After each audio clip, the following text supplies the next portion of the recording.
Hello everybody and welcome to Parks Bros, it's Drew here, and welcome to part 2 of our first visit to Tokyo DisneySea.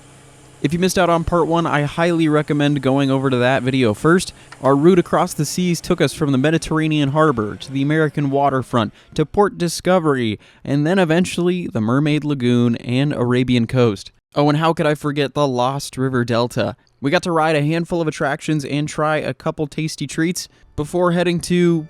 wait, where were we heading again?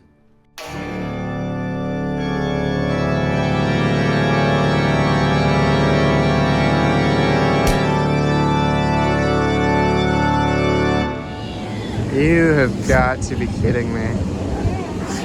The scale that this is all in. I mean, this is absurd. We're not in Disney anymore. This is insane. I don't even know where to begin. Journey to the Center of the Earth is that little cave right there as another steamer line comes through. 20,000 Leagues, as you can see the Nautilus ship right there.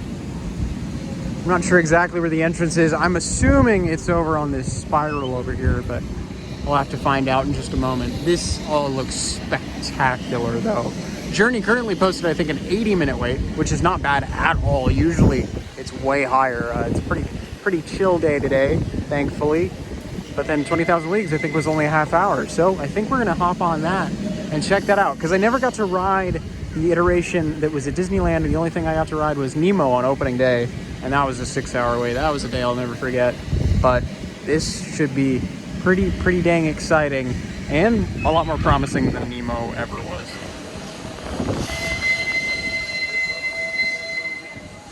Now, a lot of you that have been to DisneySea before, or many times especially, will probably be questioning our route taking right now. But to be honest, I'm way more focused on this visit, just discovering the park at our own pace and getting to ride what we'd like to ride, or just chilling out. So we've got another day at this park at least, so I'm not too worried about it.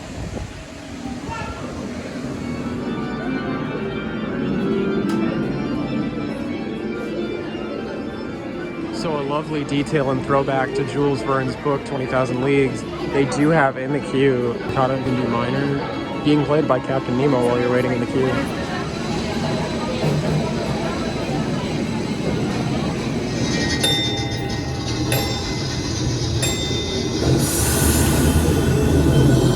did not expect that. We just winged and dropped into the ocean.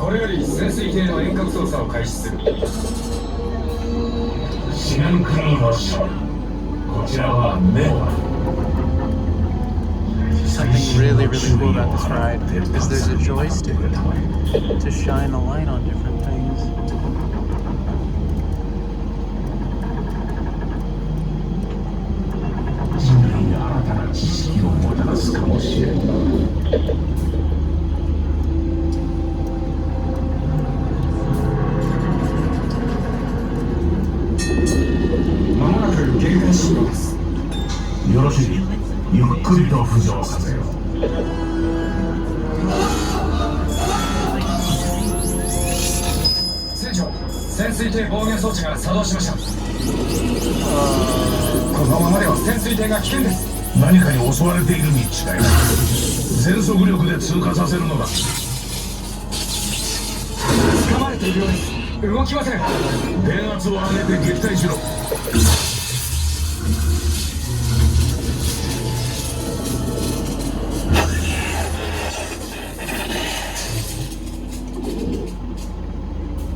潜水艇を浮上させる方法を急いで探すのだ。何としてもシナクルーを救わねばならん。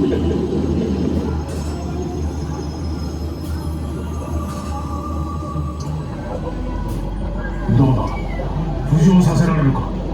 ダメです。まだコントロールが回復していません。いや、驚くべき現象だ。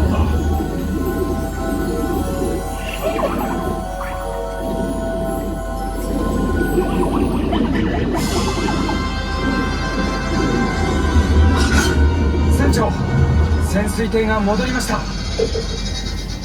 諸君、よくぞ無事に帰還した。しかし海には未だ解明されない多くの謎が眠っている。 The last time my jaw dropped like that was when I watched Spirited Away for the first time, and it all clicked about 10 minutes before the end. My jaw dropped halfway through that ride. I don't think you can get it through video, like how detailed all those sets are. I'm sure you can't really even see much outside of that light that you actually get to control, which is a really, really cool feature. We got back into the station, and I thought the ride was still going because the station just looked that good. Like I thought there was something new to look at. That was unbelievably good, and that's the B-tier ride of this land. So I can only imagine how Journey to the Center of the Earth is going to be. And I apologize for the wind, but the Mysterious Island is very windy and very loud as well, with another steamer going through. I am absolutely in love with this whole place now. We've only been on 4 attractions now. 20,000 Leagues is absolutely my favorite. That was one of the best rides I've ever been on, and it's not even close to the top tier of rides at this park, which is absurd. So, with that said, we're gonna head towards the front again, get to explore a little bit more, maybe see a pirate ship or two, and potentially hop on a Venetian gondola, which should be fun. And right in front of us as we enter this castle in front of Mount Prometheus is Magellan's, the famous restaurant here. It's kind of the equivalent of Mythos over at Islands of Adventure. It is incredibly tasty, I've heard, but it is also very, very expensive, unlike Mythos, unfortunately. So we're gonna skip it today, just because we did not make a reservation. As you know, I don't think paying that much for one meal is worth it when you can buy all the popcorn flavors for the same amount.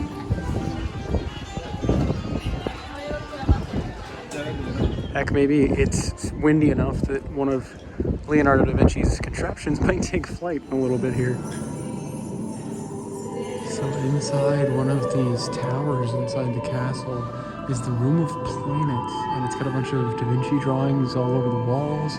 And then you can see constellations on the ceiling, and of course planets that you can actually help spin around, like Mercury right here. This is beyond majestic. This is hidden away. You would not be able to see something like this unless you explored around the resort as much as possible, and we're still gonna miss half the park at this rate. You can see some recently cooled magma falling down the mountain, and there's this volcano observation turret right here. It actually gives you potentially a glimpse at what all of that looks like.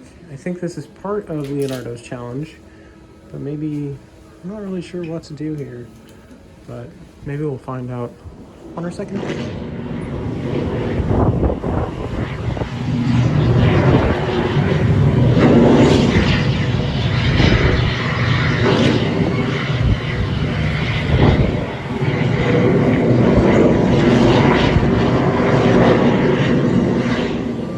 And underneath, they even have drivable boats. This is crazy. What? I feel like this is a not talked about thing enough. You can see Hunter just took control of one of the boats. And now, he's able to steer it. There it goes. I'm not sure where he's supposed to go, but maybe we would know if we actually waited in line for Leonardo's challenge. There's literal rain coming down. Like, there are different effects that people are turning on. Like, I'm so flabbergasted. Like, with pouring rain, there's obstacles popping out of the water. I'm not even sure what the goal is here, but just for a little boat game, this is over the moon. There's a whirlpool happening, vortex. That's new things just keep popping up. And there the rain begins again as sea monsters pop out. Highly recommend. If you got time, you don't want to wait in lines, you want to walk around and explore, come to the Leonardo's Challenge Castle and just walk around. Even if you don't join the challenge officially, this is nuts. So we did find out. It is 100 yen in coin. 3 minutes with that 100 yen. You get 3 minutes to drive the boat. Nice driving, Hunter. Now at the base of this castle, as you hear the Duffy parade going through the water, there's this big old pirate ship. Are you kidding me? And then there's this massive splash pad and play area next to it. And I mean, just look at this amazing sight line here of this castle. I can't with this park, man. Everything is bringing me joy. I can't say that any other park has done that this much consistently. Look, man, I'm not really one for parades much, but that is the most adorable thing ever. On the ship now, you can actually fire the cannons. There is a deck underneath. Like, we'll head down there later. This is amazing, though. And I love the inspiration on the side of this bridge here. Kind of reminds me of what the London Bridge used to look like hundreds and hundreds of years ago. Just shops and houses all along it. I love that. It looks so cool. Loose.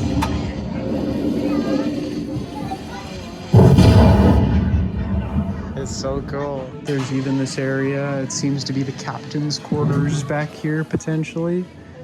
Or maybe the kitchen. No, maybe. I'm not really sure. Maybe the navigator's quarters, considering some of the tools on that bench there. This is so cool. I can't get over it. I apologize for half of this video just being my, like, hey, this is cool. It is. Heading up the stairs now. We're at the top of the ship, on the top deck. There's tons of activities all around the ship itself. Man, for real, I feel like I'm a kid again, running around this stuff. Like, it's so much fun.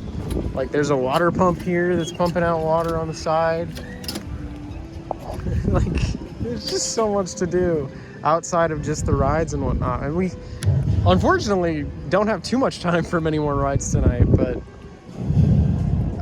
I'm kind of happy at the same time because we've really gotten to take in the charm in a different way than most people seem to. Because everybody always told me, make sure you ride everything ASAP, get on certain rides the moment you get in the park. Rides. And don't get me wrong, I think the rides have been the overall highlight of the day. But outside of that, everything is just so stellar. So I can't really recommend just doing the rides. You have to explore. You got to check out everything you can outside of the rides too, because everything looks amazing. Everything's so much fun, and I can't get over it. I just can't stop smiling. It's so good. All right, I think I found the captain's quarters. Yeah, they're up top. Now, I'm gonna think that the navigator's quarters are right below, but this is obviously the captain's quarters. Now let's head down the stairs and then head to the bottom deck. See what there is to discover underneath. Well, we found the crew's quarters all down here. Tons of bunks all about. Lots of storage, random stocks of food, and possibly treasure. Yeah, I know this might not be on everybody's list, but I'm going to highly recommend doing forest explorations, especially if the park is really busy. And it might be a nice way to chill out and not be around too many people.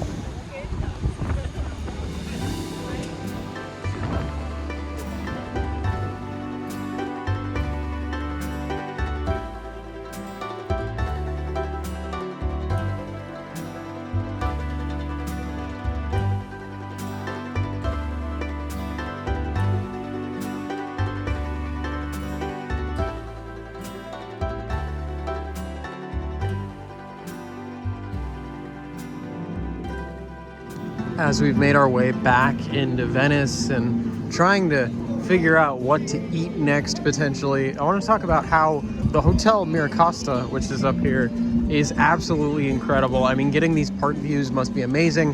However, I think there's a couple setbacks when it comes to that, especially for guests, because every once in a while, at least in our experience, you might just see somebody just in their underwear walking around. So that's kind of an awkward feature of having a hotel attached directly to the park, but at the same time, it's really cool the other way around, where you can get that amazing view of the park as a hotel guest. Just make sure if you stay here, you know, clothe yourself, or at least close the blinds. I love all these cases that they have with all the food options laid out in front of you, so you can get a nice view of what you might potentially eat, as well as the price alongside it. That's really, really nice. This is the Cafe Portofino, which is pretty much just to the right of the front of the park. Speaking of Cafe Portofino, we just ended up eating a little something there. I had myself a Muscat mousse cake. That was another food and wine specialty, if you were curious. Honestly, very mild flavor, with the exception of what tasted like something very similar to cough syrup that I've had in the past when I was a kid. Not a big fan of those flavors. I know those are fairly common here, and my palate's fairly different. But for me personally, I'd probably give it maybe a 6 out of 10. Walking through the Mediterranean harbor and getting deeper and deeper into all of this. Genuinely, this looks better than real Venice. I know I said that at the beginning of the video, but I mean that with all my heart, especially with the Duffy stuff over here too. This is crazy cool. I love that they've made it look like chocolate. We've now hopped in line for the Steamliner transit system. Should be about 10 minutes, but it's gonna be really, really cool to go throughout the water.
So that was a really great way to get some amazing views of the park, and it dropped us off perfectly where we wanted to be.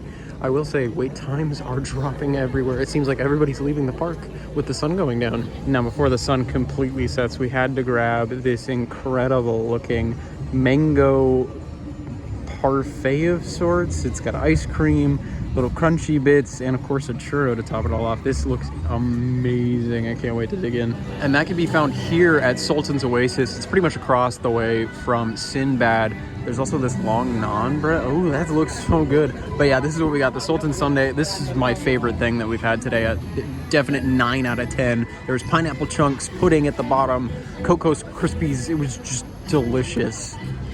Anyway, let's go into Fantasy Springs. That's right, though. It's officially time for us to go into Fantasy Springs and check out Frozen, which we got a premiere access ticket for today. I will say, though, that's where I'm actually going to have to leave you for right now, because this video is stupidly long and Fantasy Springs is still fairly new and there's so much to discover in there. I figured might as well split it up a little bit, make it a little easier to watch.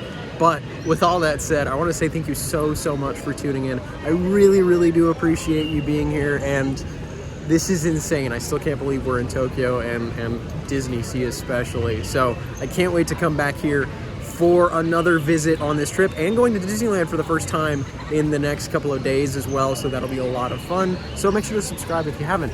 But thank you all so much again for watching. I really do appreciate it. And until next time, we'll see you on the next ride.